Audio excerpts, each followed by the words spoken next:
Apple বাগানে কে কে গিয়েছেন? বাংলাদেশে কোনো আপেল বাগান আছে কিনা সত্যি বলতে আমার জানা নেই। আর আমি আমার লাইফে কখনো আপেল বাগান দেখিও নি। তাই জন্য অনেক বেশি এক্সাইটেড ছিলাম।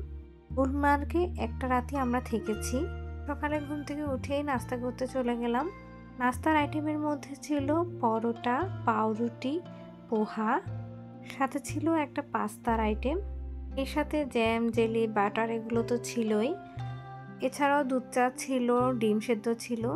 হোটেলের সামনের সাইডটাতে কিন্তু একদমই ফাঁকা আর অনেক সুন্দর, একদম সবুজ। এমনকি এই হোটেলের রুম থেকেও অনেক সুন্দর ভিউ পাওয়া যায়। এরপর ওখান থেকে আমরা ফ্রেশ হয়ে বের হয়ে পড়লাম। এরপর আমরা ড্রাই ফ্রুট আর জাফরান নেওয়ার জন্য একটা দোকানে চলে আসলাম। আমাদের আজকের গন্তব্য হচ্ছে পেহেলগাম। তো ওই পথে যাওয়ার সময় এই দোকানটা পড়ে। এটা একদম অথেন্টিক জাফরান আর ড্রাই ফ্রুট সেল করে। দোকানটার নাম ছিল অ্যালপাইন স্যাফরন। এইসব থেকে অনেক কেনাকাটাই করা হয়েছে, তাই আসলে সময় পাইনি ভিডিও করার জন্য। ইভেন আমি যখন কাশ্মীরি শাল কিনতে গিয়েছি সেই ভিডিওটাও কিন্তু আমার করা হয়নি ব্যস্ততার কারণে। এরপর আমরা চলে আসলাম একটা আপেল বাগানে। খুব এক্সাইটেড ছিলাম এই আপেল বাগানে আসা নিয়ে।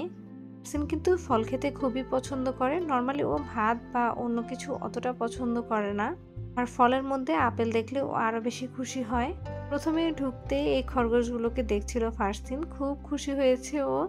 আর এরপর থেকে তো ও শুধু বারবারই বলছিল মা আপেল খাবো। কিন্তু সমস্যা হচ্ছে ফারসিন আসলে ফল খেয়ে হজম করতে পারে না ভালো মতো। আপেলটা খুব আগ্রহ নিয়ে বাচ্চাটা খেয়েছিল, কিন্তু খাওয়ার পরপরই বমি করে দিয়েছে। সেজন্য ভিডিও বা ছবি তোলার অতটা মুড ছিল না। তারপর ও যখন একটু ভালো ফিল করছিল, ওকে আবার বাগানে ঘুরতে নিয়ে গেলাম। কি যে খুশি হচ্ছিল গাছের আপেলগুলো ধরতে পেরে। ওরা আমাদেরকে বলছিল আরেকটু ভেতরে গিয়ে ঘুরে আসতে, কিন্তু ওই দিন অনেক বৃষ্টি ছিল, ভালোই লাগছিল না কোনো কিছু। বৃষ্টিটা আল্লাহর রহমত হলেও আমি বৃষ্টিটা আসলে পছন্দ করি না। ঘুম থেকে উঠে যখন দেখলাম বৃষ্টি, তারপর থেকেই মেজাজটা খুবই খারাপ হয়েছিল। কাশ্মীরের মতো জায়গায় যেখানে কখনো বৃষ্টিই হয় না, সেখানে আমি যাওয়ার পর বৃষ্টি হতে শুরু করেছে। আচ্ছা যাই হোক, এই লাল আপেলটা দেখতে কত সুন্দর লাগছে তাই না? সামনে দেখতে কিন্তু তার থেকেও বেশি সুন্দর লাগছিল।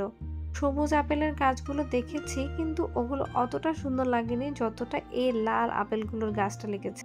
এই আপেলটা দেখে একদম দামি আপেলের মতো লাগছিল, কিন্তু এটাও কিন্তু আসল আপেল ছিল।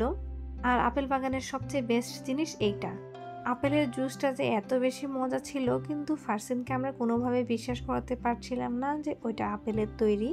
কোনোভাবে খাওয়াতেও পারলাম না। তবে আপেলের জুস 30 মিনিটের মধ্যে খেয়ে ফেলতে হয়, সেই জন্য আসলে আমরা আর এক্সট্রা কিনে আনতে পারিনি। এখান থেকে আমরা অনেক ফলের জ্যাম জেলি নিয়ে এসেছিলাম, সেগুলো কিন্তু অনেক বেশি টেস্টি ছিল আর অনেক ফ্রেশ ছিল।